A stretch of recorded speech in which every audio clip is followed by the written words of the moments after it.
आशा करता हूँ कि आप सब ठीक होंगे। अपन ने देखी थी पिछले लेक्चर में, देखा था कि अपना जो प्रोटीन की संरचना होती है वो कितनी टाइप की होती है, यानी 4 प्रकार की होती है प्रोटीन की संरचना। प्राथमिक संरचना होती है, द्वितीयक संरचना होती है, तृतीयक संरचना होती है और चतुर्थ संरचना होती है। ठीक है, तो उनमें से अपन ने देखा मेरे दोस्त, वो कौन सी देखा, वो देखा अपन ने प्राथमिक संरचना देख चुके हैं और सेकेंडरी संरचना की टाइप भी देख चुके हैं। आज अपन देखते हैं या जो तृतीयक संरचना होती है ना, 3 डिग्री, ये देखते हैं। तो अपन देखते हैं 3 डिग्री में क्या होती है। 3 डिग्री संरचना क्या होती है कि यह संपूर्ण प्रोटीन की फोल्डिंग होती है। ध्यान रखना बेटा, ये क्या होती है, ये समझने योग्य बात है। संपूर्ण जो प्रोटीन की होती है ना, संपूर्ण प्रोटीन की क्या होती है, फोल्डिंग होती है। फोल्डिंग होती है, फोल्डिंग होती है। क्या होती है, संपूर्ण प्रोटीन इसमें फोल्ड हो जाती है। प्राथमिक संरचना में देखा कि अपने पास में ये होती है कि अमाइनो एसिड का सिंपल क्रम होता है। सेकेंडरी संरचना में फिर में उनमें क्या हो रहे हैं, घुमाव आ रहे हैं, फोल्डिंग आ रही है हाइड्रोजन बॉन्ड के कारण, ये अपन ने देखा। ठीक है, उसके बाद में द्वितीयक संरचना की टाइप भी देखें, और टाइप कौन कौन से देखें, वो देखा अल्फा हेलिक्स और बीटा प्लेटेड सीट संरचना देखी, इनके एग्जाम्पल देखें। और तृतीयक संरचना क्या होती है, संपूर्ण प्रोटीन क्या हो जाती है, फोल्ड हो जाती है, तो वो क्या होती है, तृतीय संरचना होती है। तो अगर इसको समझें तो प्राथमिक संरचना कौन सी होती है, प्राथमिक संरचना यहाँ पे बना रहा हूँ मैं, और प्राथमिक संरचना यहाँ पे है वो क्या है। जैसे अगर अपन देखते हैं मीथियोनिन अमाइनो एसिड लेते हैं, इनके बारे में अपन देखो पढ़ चुके हैं। अगर जो फर्स्ट क्लास से अगर ले रहा है ना, उसके बहुत ज़्यादा समझ में आने वाली योग्य बात है ये। वेलिन है, उसके बाद में हमारे पास में क्या, आर्जिनिन है। क्या है, आर्जिनिन है। और आर्जिनिन के बाद में अगर अपन देखते हैं लाइसिन है, ये अपन एक क्रम बना रहे हैं इनका। और लाइसिन के बाद में है हमारे पास में क्या, ग्लाइसिन। क्या, ग्लाइसिन है। तो अब हमारे पास में सेकेंडरी जो संरचना होगी उनमें अब क्या बताया मैंने, फोल्डिंग हो रही है। क्या हो रही है, फोल्डिंग हो रही है। और ठीक, ये फोल्डिंग हो गई। और इनमें कौन कौन से बंध है, ये है हाइड्रोजन बॉन्ड। हाइड्रोजन बॉन्ड के कारण यहाँ पे क्या हो रही है, फोल्डिंग हो रही है। हाइड्रोजन बॉन्ड के कारण क्या हो रही है, फोल्डिंग हो रही है। ध्यान रखना, ठीक है। ये देखो, अब अपन देखते हैं 3D संरचना इसकी कैसे बनेगी। 3D स्ट्रक्चर बनेगा, वो बनेगा ऐसे बनेगा, देखते हैं कैसे कैसे बनेगा। यह जो संपूर्ण संरचना होती है ना, वो संपूर्ण संरचना क्या हो जाती है, घूम जाती है। तो मैं ऐसे बना देता हूँ, घुमाव बना देता हूँ। इसको केवल फोल्डिंग करनी है अपने को, तो फोल्डिंग करनी है। फोल्डिंग स्टार्ट किस सिरे से होती है, NH2 यानी N सिरे से, और समाप्त किस सिरे की ओर होती है, C सिरे की ओर होती है। किस सिरे की ओर होती है, C सिरे की ओर होती है। मतलब ये फोल्डिंग ऐसे है, ये फोल्डिंग ऐसे है, ये फोल्डिंग ऐसे है, ऐसे है, ये फोल्डिंग ऐसे भी है। ठीक है, इधर को जा रही है और इधर को जा रही है, और सी सिरे पे क्या हो रही है, समाप्त हो रही है। ये क्या है, प्रोटीन की क्या है, तृतीयक संरचना है। प्रोटीन की कौन सी संरचना है, 3 डिग्री स्ट्रक्चर है। कौन सी, 3 डिग्री संरचना है। कौन सी, ये वाली। ठीक है, इसमें इंपॉर्टेंट चीज़ क्या है, बात याद रखने योग्य बात है ना, 3D स्ट्रक्चर क्या है, संपूर्ण प्रोटीन क्या हो जाती है, इसमें फोल्ड हो जाती है। जो अपन ऊपर भी लिख चुके हैं, लेकिन फिर लिख रहा हूँ कि संपूर्ण जो प्रोटीन है ना, वो क्या हो जाती है मेरे दोस्त, फोल्ड हो जाती है। क्या हो जाती है, फोल्डिंग हो जाती है इसकी। उसके बाद में इसी संरचना के पश्चात हमारे पास में प्रोटीन क्रियाशील होगी। पास में एक यहाँ से फिक्स क्वेश्चन है। फिक्स क्वेश्चन कौन सा है, एक तो ये संपूर्ण प्रोटीन फोल्ड हो जाती है, और एक इसमें कौन से बॉन्ड पाए जाते हैं। बॉन्ड कौन कौन से पाए जाते हैं 3 डिग्री स्ट्रक्चर से, आज तक क्वेश्चन आया है, तो यहाँ से बॉन्ड से क्वेश्चन उठने के चांस ज़्यादा रहे हैं। तो इसमें कौन से बॉन्ड पाए जाते हैं, सभी टाइप के बॉन्ड्स पाए जाते हैं। इसमें हाइड्रोजन बॉन्ड भी पाए जाते हैं। ठीक, हाइड्रोजन बॉन्ड पाए जाते हैं। इनमें क्या क्या पाया जाता है, वांडर वॉल बॉन्ड भी पाया जाता है। वांडर वॉल बॉन्ड पाया जाता है। क्या पाया जाता है, बंद पाया जाता है। उसके बाद में हमारे पास में इसमें पाया जाता है, एक पाया जाता है हाइड्रोफोबिक। कौन सा फोबिक, हाइड्रोफोबिक बॉन्ड भी पाया जाता है। हाइड्रोफोबिक बॉन्ड भी पाया जाता है। उसके बाद में हमारे पास में इसमें एक पाया जाता है डाइसल्फाइड बॉन्ड। कौन सा पाया जाता है, डाइसल्फाइड बॉन्ड भी पाया जाता है। ये 4 प्रकार के बॉन्ड आते हैं। सिंपल क्वेश्चन आता है यहाँ से। क्वेश्चन ये आता है कि क्या तृतीयक संरचना में, प्रोटीन की तृतीयक संरचना में कौन कौन से बंध पाए जाते हैं, तो ये चारों क्या आते हैं, उपरोक्त सभी ऑप्शन में आता है, या फिर यहाँ से क्वेश्चन घुमा देता है वो, ठीक है, लैंग्वेज चेंज कर देगा, लेकिन क्वेश्चन यहीं से उठता है, यानी ये क्या है, इम्पोर्टेंट है, ठीक है मेरे दोस्त, ये क्या है, इम्पोर्टेंट है। समझ में आ गया होगा, एक बार देख लो 2 सेकंड के लिए। अब एक टर्म अपने पास में क्या आती है, वो आती है प्रोटीन का विकृतीकरण, और यहाँ से भी क्वेश्चन बनता है अपने पास में, क्या, प्रोटीन का विकृतीकरण, विकृतीकरण। और प्रोटीन का विकृतीकरण कैसे होता है, विकृतीकरण कैसे होगा, प्रोटीन का विकृतीकरण कैसे कर सकते हैं अपन, जब अपन पीएच में चेंज करेंगे, पीएच में चेंज करेंगे, और एक हमारे पास में क्या कर सकते हैं, इसका टेम्परेचर चेंज करके, टेम्परेचर चेंज करके, टेम्परेचर का मतलब होता है तापमान, क्या, ताप चेंज करके इसका विकृतीकरण करना किया जाता। विकृतीकरण क्या, प्रोटीन के कार्य को क्या करना, निष्क्रिय करना, प्रोटीन का जो वर्क है, कार्य है, उसका क्या, निष्क्रिय करना क्या है, विकृतीकरण है, क्या है, प्रोटीन का विकृतीकरण है। तो इस विकृतीकरण के कारण जो 3 डिग्री स्ट्रक्चर है ना, 3 डिग्री संरचना, वही क्या होती है, नष्ट होती है, वही क्या होती है, नष्ट होती है, या फिर अपन देख सकते हैं प्रभावित होती है, प्रभावित होती है। ये ध्यान रखना, कौन सी 2 डिग्री, 2D, और हमारे पास में क्या होती है, एक होती है 4D संरचना भी क्या होती है, थोड़ी बहुत प्रभावित होती है, थोड़ी बहुत प्रभावित होती है, लेकिन ज़्यादा प्रभावित कौन सी होती है, विकृतीकरण में 3D स्ट्रक्चर होती है। और एक होती है कौन सी, 1D, जो 1D स्ट्रक्चर होती है ना, प्राथमिक संरचना, वो तो क्या होती है, इससे कोई प्रभाव नहीं होता है, क्या हो, वो क्या होती है, प्रभावित नहीं होती है, क्यों, क्योंकि वो तो सिंपल अमाइनो एसिड का क्रम है, तो उससे प्रभावित, इससे प्रभावित नहीं होती विकृतीकरण से, ध्यान रखना। प्राथमिक संरचना क्या होती है, प्रभावित नहीं होती है। तो अब एक क्वेश्चन आपके मन में आ रहा होगा, ये पीएच क्या होती है, तो पीएच आपने पढ़ा भी होगा, काफ़ी बार पढ़ा होगा, अगर आप 11th-12th में है तो ये शायद आपको पहले से पता होगा कि पीएच क्या है। तो पीएच क्या है, एसिड और बेस का मापने का वो क्या है, पैमाना है। तो इसकी जो उदासीन वैल्यू होती है वो 7 होती है, बेसिक में हाईएस्ट वैल्यू होती है वो 14 होती है, एसिड में जो लोवेस्ट वैल्यू होती है वो 0 होती है, इस पैमाने के अनुसार। और इस पैमाने में 7 पे क्या माध्यम प्राप्त होता है, अपने पास में मीडियम होता है, वो उदासीन मीडियम प्राप्त होता है। उसके बाद में हमारे पास में बेस मीडियम किस में प्राप्त होता है, 14 पे प्राप्त होता है, यानी 7 से आगे चलते ही बेसिक जो मीडियम है वो प्राप्त होने लग जाता है। उसके बाद में 7 से इधर आएंगे 0 की ओर, तो हमारे पास में कौन सा, एसिड जो मीडियम है वो प्राप्त होने लग जाता है। तो पीएच का कॉन्सेप्ट भी आपके क्लियर हो गया होगा, ठीक है।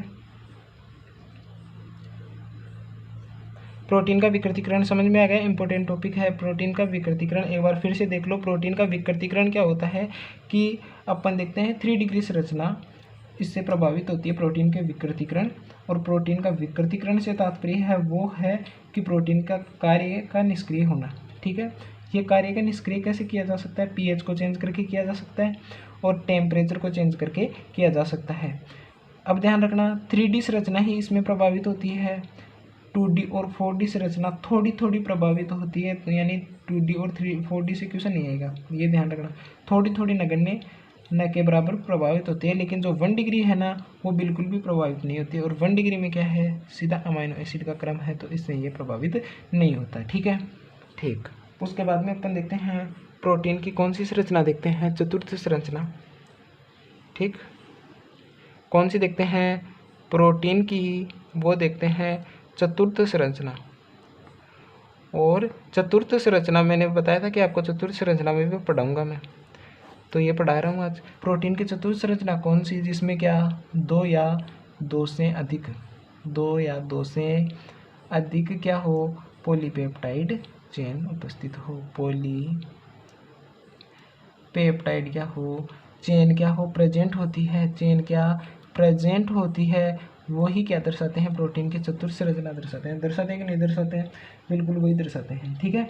तो इसका सीधा एक एग्जाम्पल आएगा, परिभाषा से कोई लेना देना नहीं है, लेकिन लिखा रहा हूँ आपको, फिर भी अगर आ जाए तो इसका जो एग्जाम्पल है वो क्या है, हीमोग्लोबिन। कौन सा है, हीमोग्लोबिन। हीमोग्लोबिन आगे आपको मैं पढ़ाऊंगा, इसमें कौन सी होती है, 4 चेन होती है, इसमें 4 चेन होती है। रेस्पिरेटरी सिस्टम में अपन हीमोग्लोबिन पढ़ेंगे तो वहाँ पे बता दूंगा आपको, ठीक है। तो हीमोग्लोबिन में 4 चेन होती है। 4 चेन भी कौन कौन सी होती है, जिसमें क्या होती है 2 अल्फा और 2 बीटा क्या होती है, चेन्स होती है, क्या होती है, चेन होती है। अब के लिए तो इतना याद रखना है आपको, ठीक है, ठीक। एग्जाम्पल देख लेना आप तो, ठीक। और अगर प्रोटीन चतुर संरचना कौन दर्शाएंगे, जिसमें 2 या 2 से अधिक क्या होते हैं, पॉलीपेप्टाइड चेन प्रेजेंट होती है, ठीक है, ठीक, समझ में आ गया होगा। उसके बाद में प्रोटीन फोल्डिंग, उसके बाद में अपन देखते हैं क्या, प्रोटीन फोल्डिंग। प्रोटीन फोल्डिंग के अनुसार कितने टाइप होते हैं प्रोटीन के, फोल्डिंग के अनुसार। यहाँ से देखो एग्जाम्पल उठते हैं ज़्यादा, एग्जाम्पल पर क्वेश्चन बनते हैं। तो प्रोटीन के टाइप कितने होते हैं फोल्डिंग के अनुसार, प्रोटीन की क्या टाइप भी लिख देता हूँ, यानी प्रकार, कितने प्रकार की होती है, कितने प्रकार की होती है। तो वो देखते हैं, एक तो होती है गोलाकार प्रोटीन, जिसे इंग्लिश में बोलते हैं ग्लोब्यूलर प्रोटीन। कौन सी प्रोटीन, ग्लोब्यूलर प्रोटीन, ठीक। एक होती है अपने पास में, वो होती है फाइब्रस यानी रेशेदार प्रोटीन। कौन सी होती है, फाइब्रस प्रोटीन। हिंदी में भी लिख दूँ इनका, हिंदी में लिखूँगा तो आपके भी समझ में आ जाएगा, ठीक है। इसे बोलते हैं गोलाकार प्रोटीन, ग्लोब्यूलर प्रोटीन, और फाइब्रस को बोलते हैं रेशियाई प्रोटीन, ठीक। ये क्या होती है, ग्लोब्यूलर प्रोटीन होती है ना, वो क्या होती है, वाटर में डिजोल्व होती है, यानी जल में घुलनशील, जल में क्या होती है, घुलनशील होती है। कौन सी, गोलाकार प्रोटीन। उसके बाद में अपन ये देखते हैं कौन सी, फाइब्रस जो प्रोटीन होती है ना, ये कौन सी होती है, जल में अघुलनशील होती है। ये कहाँ पे, जल में क्या होती है, अघुलनशील, अघुलनशील, डिजोल्व नहीं होती है, सिंपली ये है। तो इसमें कौन कौन सी आती है, एग्जाम्पल से क्वेश्चन आता है। ग्लोब्यूलर प्रोटीन के जो एग्जाम्पल है वो कौन, एंजाइम। एंजाइम के बारे में ये कथन है कि एंजाइम क्या है, सभी एंजाइम प्रोटीन है, लेकिन सभी प्रोटीन एंजाइम नहीं है। जब एंजाइम पढ़ाऊंगा मैं, नेक्स्ट टॉपिक एंजाइम ही रहेगा, उसमें ये बताऊंगा, ठीक है। तो एंजाइम, उसके बाद में हमारे पास में एक होती है ग्लोब्यूलर प्रोटीन का जो उदाहरण है वो है हीमोग्लोबिन। कौन सा ग्लोबिन, हीमोग्लोबिन, ठीक है। एक हमारे पास में मायोग्लोबिन, पेशियों में पाया जाता है, मायोग्लोबिन, ये भी बताऊंगा आगे। उसके बाद में हमारे पास में कौन सी होती है, फाइब्रस प्रोटीन के जो एग्जाम्पल है वो ध्यान रखना। इसके जो एग्जाम्पल है ना, संरचनात्मक प्रोटीन है ये, संरचनात्मक प्रोटीन। संरचनात्मक प्रोटीन में कौन कौन से हैं, किरेटिन, एक तो होती है हमारे पास में किरेटिन, और एक होती है कोलेजन प्रोटीन। कौन सी, कोलेजन प्रोटीन, इसके क्या है, एग्जाम्पल है। कोलेजन प्रोटीन क्या है, इसके एग्जाम्पल है, ध्यान रखना, ठीक है। तो आपको समझ में आ गया होगा कौन सा, जो प्रोटीन फोल्डिंग के अनुसार इसके जो टाइप है वो है, एक तो ग्लोब्यूलर प्रोटीन और एक होता है फाइब्रस प्रोटीन। तो ग्लोब्यूलर प्रोटीन होता है जल में डिजोल्व होता है, लेकिन ये जल में डिजोल्व नहीं होता। और इसके जो एग्जाम्पल है वो है एंजाइम, हीमोग्लोबिन और मायोग्लोबिन। और इसमें जो एग्जाम्पल है वो है किरेटिन और कोलेजन, ठीक है। कौन सी प्रोटीन, कोलेजन प्रोटीन और किरेटिन प्रोटीन। किरेटिन प्रोटीन हमारे पास में बालों और नाखून में पाई जा रही थी, वही प्रोटीन है, ध्यान रहे, ठीक है। हाँ, ये और लिख देता हूँ, कौन सी प्रोटीन है, संरचनात्मक प्रोटीन। संरचनात्मक प्रोटीन किस प्रकार की प्रोटीन है, फाइब्रस प्रोटीन है, ठीक है। रिस्क नहीं लेते, क्या पता यहीं से क्वेश्चन आ जाए, घुमा के आ जाए कि संरचनात्मक प्रोटीन है, गोलाकार प्रोटीन है या फिर रेशी प्रोटीन। तो अपन आंसर होगा रेशी प्रोटीन, ठीक है, ठीक। अब देखते हैं क्या, प्रोटीन का कार्य, फंक्शन ऑफ प्रोटीन। तो प्रोटीन को जो कार्य है, प्रोटीन का कार्य है वो क्या है, देखो मेरे दोस्त, प्रोटीन का कार्य देखते हैं। तो प्रोटीन के बारे में क्या है, यह है, वो है building blocks, building blocks of body. समझ में आएगा नहीं है, ये क्या है, बिल्डिंग ब्लॉक्स ऑफ, जिस प्रकार से बिल्डिंग को ब्लॉकों की आवश्यकता होती है, ब्लॉकों से एक बिल्डिंग बनाई जाती है, उसी प्रकार से बॉडी की जो ब्लॉक्स है वो क्या है, प्रोटीन। सिंपल भाषा में अगर बोलें तो सिंपल भाषा है शरीर में क्या करती है, ये वृद्धि करती है, शरीर की वृद्धि करती है। उसकी क्या करती है, मरम्मत भी करती है, अगर टूट फूट हो जाती है तो मरम्मत भी करती है। उसके बाद में हमारे पास में हाँ ये मरम्मत, ये वाला ठीक, मरम्मत भी करती है। उसके बाद में उसका क्या करती है, डेवलप भी करती है, विकास भी करती है। कौन करती है, प्रोटीन करती है, ठीक है, के लिए आवश्यक होती है, के लिए आवश्यक होती है प्रोटीन। ये क्या है, प्रोटीन का कार्य है, ठीक है। उसके बाद में यहाँ से क्वेश्चन एक बनता है कि संयोजी ऊतकों की मैट्रिक्स में कौन सी प्रोटीन पाई जाती है। क्वेश्चन एक ध्यान रखना, कार्य तो हो गए, बस यही है, शरीर की वृद्धि करती है, मरम्मत करती है, विकास में सहायक होती है। कौन सी, प्रोटीन हमारे पास में। उसके बाद में हमारे पास में एक होती है संयोजी ऊतकों की मैट्रिक्स में सर्वाधिक प्रोटीन कौन सी होती है। संयोजी ऊतक होते हैं अपने पास में बॉडी में, संयोजी ऊतक में सर्वाधिक प्रोटीन कौन सी होती है, सर्वाधिक प्रोटीन। ये क्वेश्चन आया हुआ है और जब संयोजी ऊतक पढ़ेंगे तो अपन अच्छे से पढ़ेंगे, लेकिन मेरे दिमाग में आ गया तो मैंने सोचा बता दूं। तो कौन सी प्रोटीन होती है, वो होती है कोलेजन प्रोटीन, कोलेजन प्रोटीन, ठीक है, सर्वाधिक पाई जाने वाली प्रोटीन है कोलेजन प्रोटीन, ठीक। तो अपन देखते हैं प्रोटीन विविधता,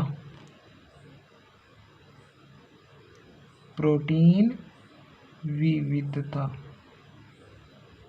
ठीक, प्रोटीन विविधता। तो इसमें देखते हैं सर कितनी प्रकार की प्रोटीन होती है, कौन कौन सी प्रोटीन होती है, यानी इम्पोर्टेंट, और यहाँ से शायद क्वेश्चन उठते हुए हैं।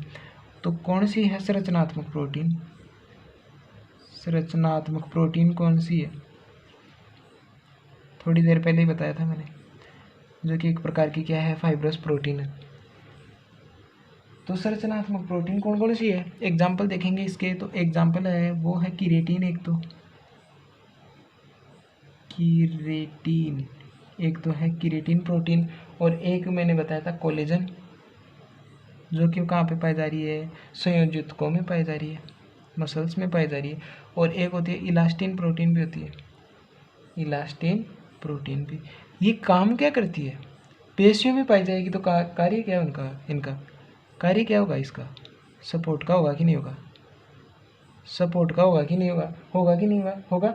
और एक क्या करेगी, मजबूती भी देगी कि नहीं देगी, मजबूती का और सपोर्ट का कार्य रहेगा, किनका, संरचनात्मक प्रोटीन का अपनी बॉडी में कार्य ये रहेगा। उसके बाद में अपने पास में एक होती है परिवहन प्रोटीन, कौन सी, परिवहन के लिए भी प्रोटीन पाई जा रही है ना, ग्लोब्यूलर प्रोटीन, याद करो मैंने पढ़ाया था, अभी पढ़ाया था थोड़ी देर पहले ही, ग्लोब्यूलर प्रोटीन, ठीक। और ग्लोब्यूलर प्रोटीन थी, कौन कौन से एग्जाम्पल थे, हीमोग्लोबिन था एक तो, था कि नहीं था, ठीक है, ग्लोब्यूलर प्रोटीन का जो एग्जाम्पल था हीमोग्लोबिन था, ठीक है। तो परिवहन प्रोटीन का कार्य क्या करती है, परिवहन का कार्य करती है, यानी ट्रांसपोर्ट का कार्य करती है,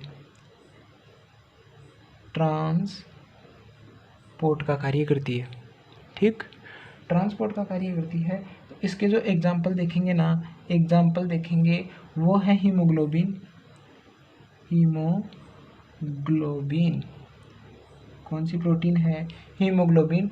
ये क्या करती है, जो अपने पास में गैसेज है, गैसेज का क्या करती है, ट्रांसपोर्ट करती है, ठीक है, गैस का क्या करती है, परिवहन करती है, ऑक्सीजन को ले जाती है, CO2 को लाती है अपने अंदर।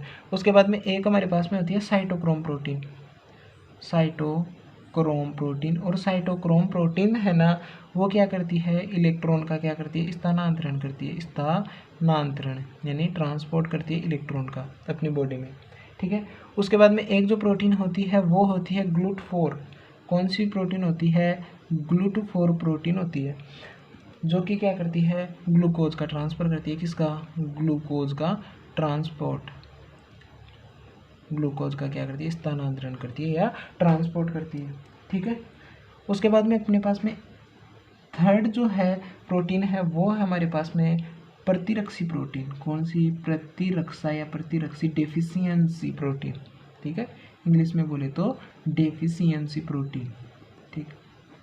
तो डेफिशिएंसी प्रोटीन का जो एग्जांपल है वो कौन सा है, एक तो एंटीबॉडी, कौन सी बॉडी, एंटीबॉडी, एंटीबॉडी का मतलब प्रतिरक्षा, जिसे बोलते हैं कौन, क्या बोलते हैं एंटीबॉडी को, इम्यूनोग्लोबिन, इम्यूनोग्लोबिन, इम्यूनोग्लोब्यूलिन, ग्लोब्यूलिन क्या बोलते हैं, इम्यूनोग्लोबिन। उसके बाद में हमारे पास में प्रतिरक्षी प्रोटीन या डेफिशिएंसी प्रोटीन के बाद में आती है पेशीय संकुचन, पेशीय संकुचन।